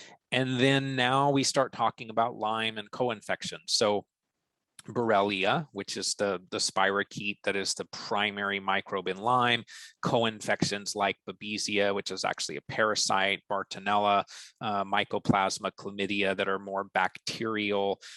Technically, Mycoplasma and Chlamydia are probably more commonly opportunistic infections rather than co-infections. So you may not have acquired them from the original tick or other vector, but they're acquired and activate in the system or become activated when the immune system is dysregulated. And so I like to start with more targeted herbal formulas in this realm, like Byron White formulas or Beyond Balance, where you can be kind of methodical about, okay, and actually this is another area where I don't know if in the microbe formulas line, I think they may have them there too, where they have formulas that are also more targeted for Borrelia and Bartonella and Babesia.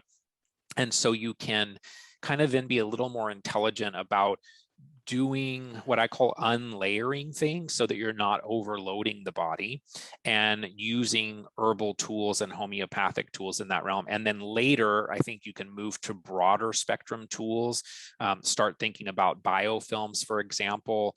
But you don't want to come in with a grenade right at the beginning, because there will be a lot of die off and collateral damage in doing that, at least in my experience. I'm no longer a fan of super aggressive tools. There is a time and a place for them. There is a time and a place for antibiotics. I'm not against those. But I think we can do a lot now with some of the natural tools, with the herbs, with the homeopathics, and those types of things. Yeah, I think your approach to starting with the virus is novel. It makes a lot of sense, right? Because they tend to be really well tolerated, and they present a lot of symptoms, right? So I think that's really smart. Um, I'm a big fan of the cell core folks, but Beyond Balance, yeah, they're great. Beyond Balance. I'm not familiar with Byron White formulas, but there's a lot of great tools for people out there, and I think your caution about being very specific and working with a practitioner on how to prioritize things is super key. Because I'm type A, and probably like you, I've gone in fast and furious with I'm gonna knock it out this weekend. It doesn't work that way. That doesn't end well. You end up feeling crappy for several days. So yeah, been there, done that. Yep. Yeah. So then the biofilm piece, I would say, there is a subset of people that eventually need to work on reducing or breaking down some of these biofilms. If they treat, they feel better, they stop, and then things kind of reemerge. It's very possible that biofilms are a piece of that. I would say historically, it's more enzyme type formulas that people use to break down these biofilms. But when you're breaking down biofilms, you're releasing more microbes, you're releasing more toxins into the system. So you have to make sure that you're still detoxifying, that you're still using broad spectrum antimicrobial tools, because you really are kind of opening Pandora's box. I like the Cystis T that Dr. Klinghardt talks about, which he says is more of a selective biofilm reducer. So there are good biofilms in the system too. So we don't necessarily want to just come in and start breaking down all of the biofilms. So I think Cystis T does play a role here, can be very strong. People need to be careful about it as well. Some people can't tolerate, a teaspoon, but that's a tool that I think in the biofilm realm can be very helpful. And then there's lots of other, Interface Plus and MCBFM1 or P and lots of other tools that can be helpful there. And then keeping an open mind, I think. I did 3.5 years of antibiotics, but this was 2005 when I was diagnosed with Lyme and co-infections. We didn't have all these other cool tools that we have now. So I think for the most part, people can do really well with more natural, less aggressive tools, but there is still a time and a place for them. I would say right now in the Lyme community, in the past maybe 2 years, there's been a lot of excitement around disulfiram. I have seen people, it seems to be really good for Borrelia, very good for Babesia. I have seen people that have done quite well with disulfiram. Other tools are kind of emerging in this realm as well. So, I'm open to it, but I also don't think that we ever will eradicate 100% of Borrelia or Bartonella or Babesia. And so I always want to kind of think about, well, what's the potential downside of a certain tool, and compare that to the benefits you potentially get. So some of the tools that I like in this realm, Lyme and co-infections, BioPure has a number of great ones. I love their cocktail product that Dr. Klinghardt formulated. Dr. Bill Rawls with Vital Plan has a great line. Supreme Nutrition with Dr. Michael Leibowitz. Beyond Balance and Byron White we talked about. Deseret Biologicals is great. They've got herbal tools and homeopathic tools. MAPA Herbals is another great one. Research Nutritionals, Nutrimetics that came from Dr. Lee Cowden's work. I also really like ozone. I think ozone can be very helpful in this realm. Many different applications of ozone, and some of them that are more microbial support, and some that were in that podcast with Dr. Schallenberger that we talked about in terms of immune modulation and shifting to TH1 and doing a bunch of other cool things. And then what are some tools we can potentially use that are not taking things? So can we use light and sound and frequency and vibration. There's lots of good tools in that realm. The Wave 1 from Free Medica is one tool that I personally use on a regular basis and have interacted with them for about the last 4 years. And I think it is a good tool that continues to grow. But there's lots of tools in that realm people can explore as well. Yeah, that's awesome. Tell me a little bit about the Free Medic. I've heard of it. I think I've been on their website. How have you experienced it? So it is I'm looking around my room here to see, because I had it on earlier. I just don't know where I took it off. I don't think I took it off here. It's a frequency emitter that you wear. It's got three different size straps. So I just usually wear it on my upper arm. And then it's using light as a delivery mechanism for frequencies that are then piggybacked onto the light. And so its primary focus, there's actually a 90-day kind of protocol that you go through. The first month is actually supporting more detoxification and drainage. And then the second piece is what they call Lyme Basic. The third month is what they call Lyme Complete. And so it's delivering frequencies that are supporting the body in dealing with some of these issues involved in Lyme. I think they say something about live well with Lyme, something to that extent. But it's a super easy tool. And then I like that they're collaborating with other practitioners like Dietrich Klinghardt, Christine Schaffner, Lee Aaron Keneally, Keith Pine, Yolanda Hadid. And so they're all collaborating on putting together different frequency packages that's going to be almost kind of like an iTunes, store, where they already have programs for like supporting sleep and doing other things. So I feel like, with the same piece of hardware, that it's continuing to grow in what it can do. Nothing's perfect for anybody. Same thing I said earlier. If you're living in a moldy house and mold is your kryptonite, I don't think you're going to put anything on your arm that's going to, lead you all the way to where you'd like to go. But I do think that it's a fantastic adjunct tool. The other thing I like about it is the company is confident enough in their technology that they offer people a 6-month return option, which I think is super That's generous amazing. in this realm. Yeah. 6 months. Yeah. 6 months is amazing. Yeah. Yep. Yeah. Cool. All right. So step 10. So this is kind of what got me on my journey, is dental health, dental work, right? So when I was 7 or 8, I smashed out my front teeth in a swimming accident. And that began a series of surgeries and root canals and antibiotics. And I think that laid sort of the foundation for me to have some of these gut issues that morphed into, other challenges, right? Once you start, take a couple bricks out of the foundation, things go downhill. So I think that was the genesis of, my health journey. So I could very much relate. And I think at one point, Scott, one of my teeth that had been damaged was capped. And when I had that removed, I found amalgam inside the cap. Yeah. So I can very much relate to this here. So tell us a little bit about this process and why it's later in the order of. It's interesting. So I would say, years ago, I would say Dr. Klinghardt would put this earlier in this process.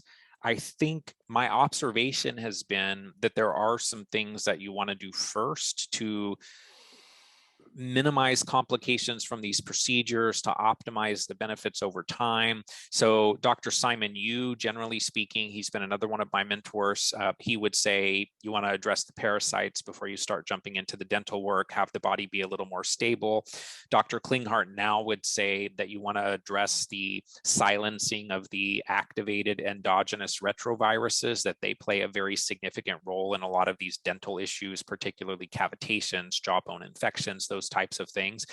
So for some people, this may come earlier, but I have seen, unfortunately, too many people over the years that have created or even started their health problems, similar to your story, by doing aggressive dental work without the right support, not coordinating with their primary practitioner to figure out the right timing, taking out a bunch of amalgams and creating a exposure to mercury that was the instigator of their now decades-long chronic illness. So I put this kind of towards the end because I think it can be aggressive and needs to be really, really well thought out.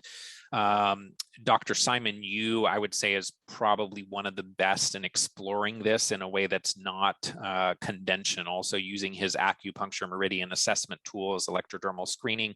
I went and saw him. I was going to a conference in, I want to say it was 2013. And since I was at the conference, I said, well, I'm here. I'm just going to schedule an appointment with him and have him evaluate me.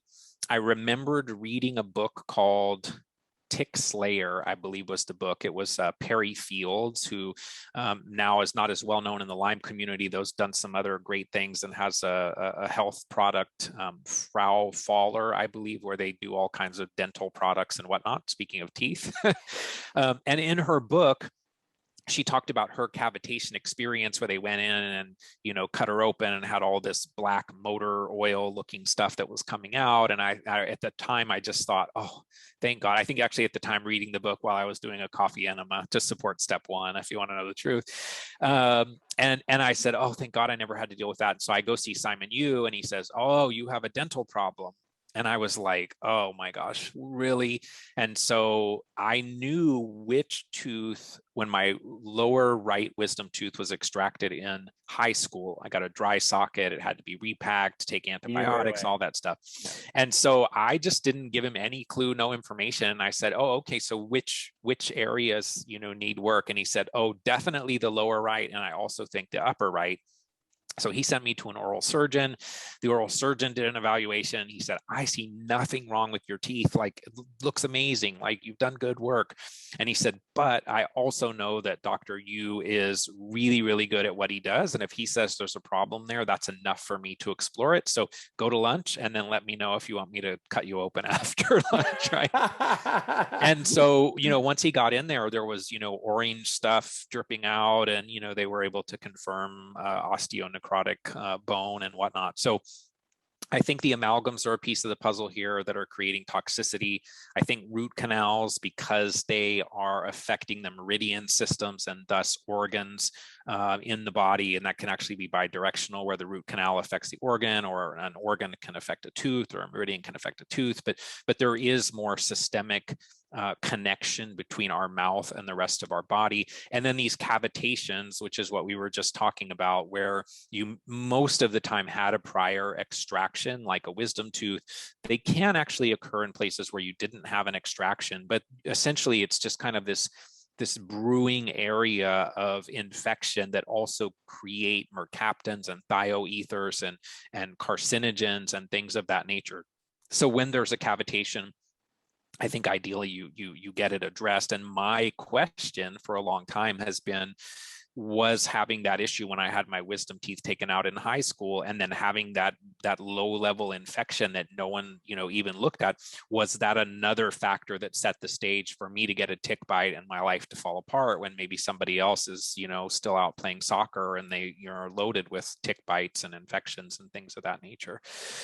Beyond the teeth, I think the tonsils are an area to explore and think about here as well, particularly in, kids that are dealing with pandas or PANS type conditions, probably more pandas and strep associated to the tonsils, and thinking about what can we do in this realm on a daily basis to support our oral health, which then has an impact on our entire body. So if we look at some of the work of Dr. Dale Bredesen, and I want to say Judy McCloskey, who's the researcher in this realm, where they look at, a lot of the dental pathogens that they find in the brain tissue of people that pass away from Alzheimer's, right? So thinking about things like essential oil blends like Oral Defense from Supreme Nutrition, or the dental Sidon products from Biobotanical Research, or, using essential oils or oil pulling, making sure that we're doing what we can to support our oral health. I think the oral biome and the sinus biome are areas that a lot of people just don't think, they're localized. It's not going to affect the rest of my health. But I do think they're really critical, and making sure that in this realm, people are finding a good biological dentist and coordinating with whoever is kind of what I call the captain of their ship. If you're dealing with Lyme and mold and all those other things, you want to make sure that whoever is your primary guide feels like the timing is right to then get into this area so that you don't destabilize things too much at the wrong time. Yeah. Yeah. I will tell you, just share this with you. When Dr. Mark Briner in Connecticut did my dental work to get everything straightened out there. And this is 2003. So this is quite almost 20 years ago. And true perfectionist, he wrote a book many years ago called Whole Body Dentistry. So he's one of the founding fathers of the holistic dentistry movement. When he extracted one of my teeth and then he had to go up there and clean it out, I mean, he shot me up with everything he had, and it was all he could do to keep me in a chair. There was so much infection up there. Wow. So yes, dental work can destabilize the house for sure. Scott, we are at our last step number 11. We've gone a marathon here, close to 2 hours. So thank you. But this final step, and I think it's really important, right? You mentioned regeneration and restoration, right? So you've gone through all of this. What do you mean by that? And how would you define it? So I would say by the time most of us have gone through Lyme and mold, it's been years, it's been decades, it's taken a toll on our body. And some of these tools you could potentially start introducing earlier, but I want to make sure that, we're thinking that there are things we can do to regenerate and restore after we've essentially, recovered from the toxins or the infections or so on. And so phospholipids are some key nutrients that I think can really help here. They are creating the cell membranes. And so we want to make sure we have really good lipids to repair the cells. So I talked a little bit earlier about the power shake that I use every day that includes phospholipids, but there's also the Patricia Kane protocols. People know them as the PK protocols, where you can actually do IV variations of phosphatidylcholine, sodium phenylbutyrate, glutathione, leucovorin, those types of things that can be very, very supportive and restorative and regenerative, and also get at some of the deeper layers that maybe are not easily accessed by other tools. Peptides, I think, are emerging in this area. I think they're, hopefully they're here to stay. It's becoming a little more challenging to get them, but I know there still are pharmacies and things where people can work with their provider to get peptides. And I think they're really interesting in the immune modulation realm as well, but also repairing and restoring and regenerating, BPC 157, for example. But there's a lot of peptides that can be very helpful. Photobiomodulation, so red light therapy, the Juve. We know that Borrelia loves collagen, and so there can be damage to our structure, to our collagen over time. And so using photobiomodulation, Juve, whatever your favorite tool is, can be really, really helpful in that realm to kind of support that restoration. I've been largely disappointed with stem cell therapies and exosomes and things of that nature. I think they can be really great for localized issues. I have a knee problem, I need to go fix it. But I've actually seen very few people that would say that stem cells helped their systemic, chronic Lyme. And if you are going to do something like stem cells for a systemic effect, I think you want to still do it very, very late in the process. Like at this point, you don't want to try to do stem cells and things like that when you still have a toxic environment and you still have a bucket overflowing of these microbes. And so I'm constantly interested in stem cells and exosomes and where that's all going to go. Unfortunately, in the chronic Lyme realm, I haven't seen it be the magic answer for the broader condition.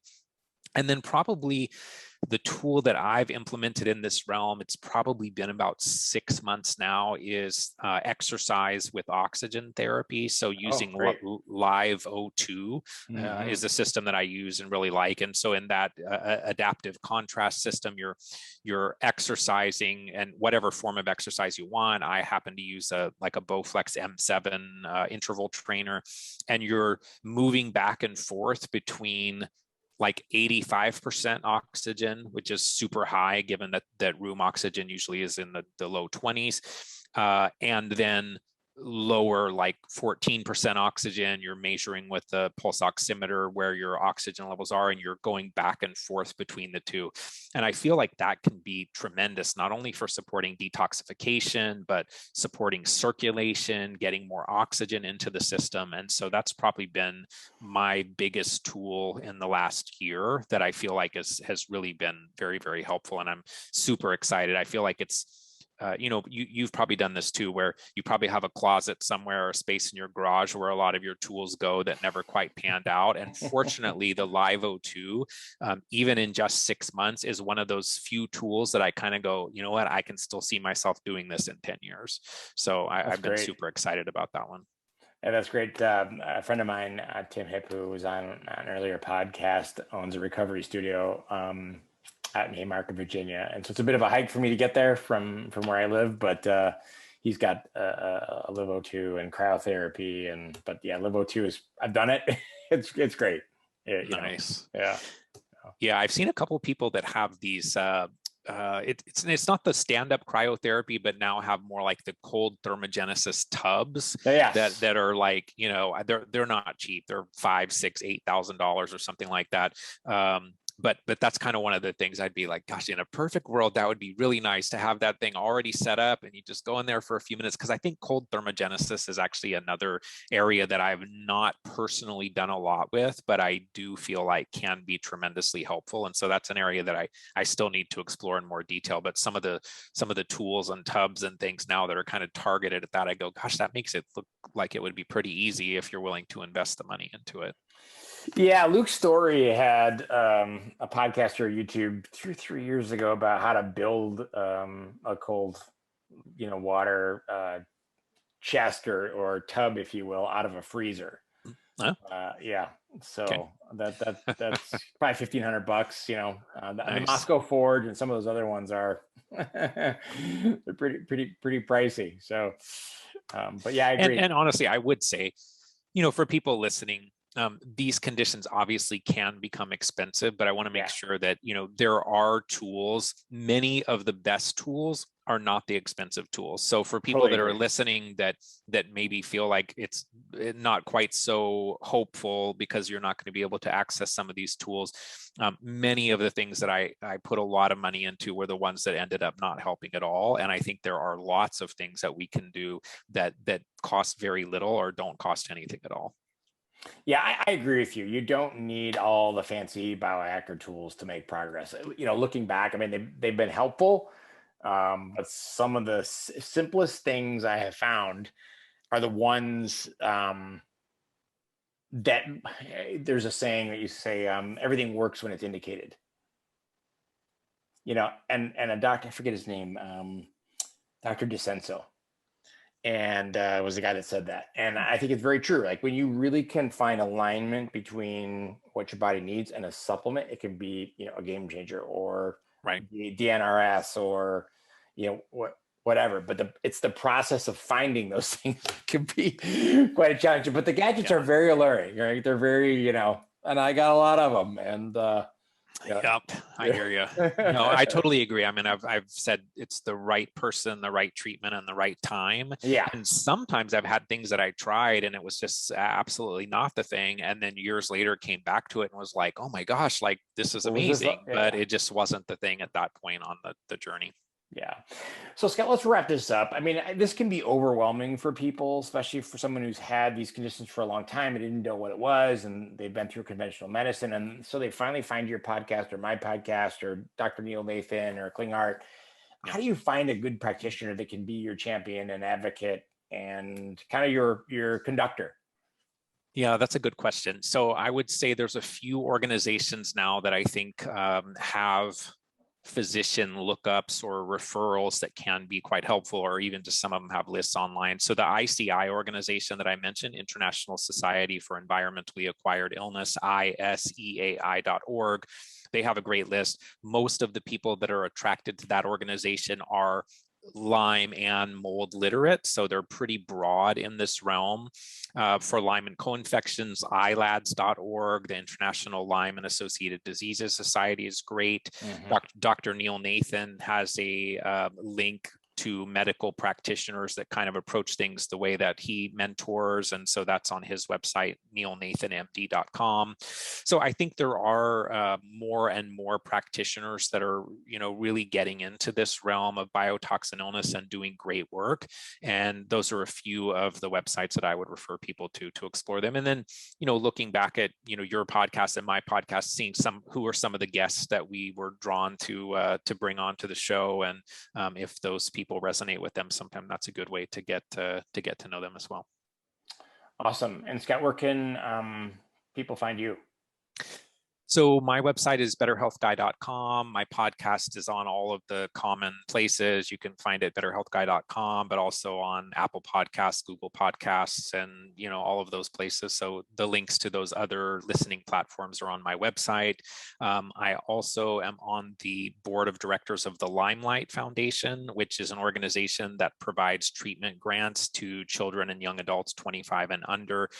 Super fun for me because I don't actually do a whole lot, but have worked with them for about 8 years and been able to give out other people's money and see lives changed for the better. And I mean, how much cooler could that get? So if there's people that are listening that potentially could benefit from that or interested in supporting that mission, they can learn more at limelightfoundation.org.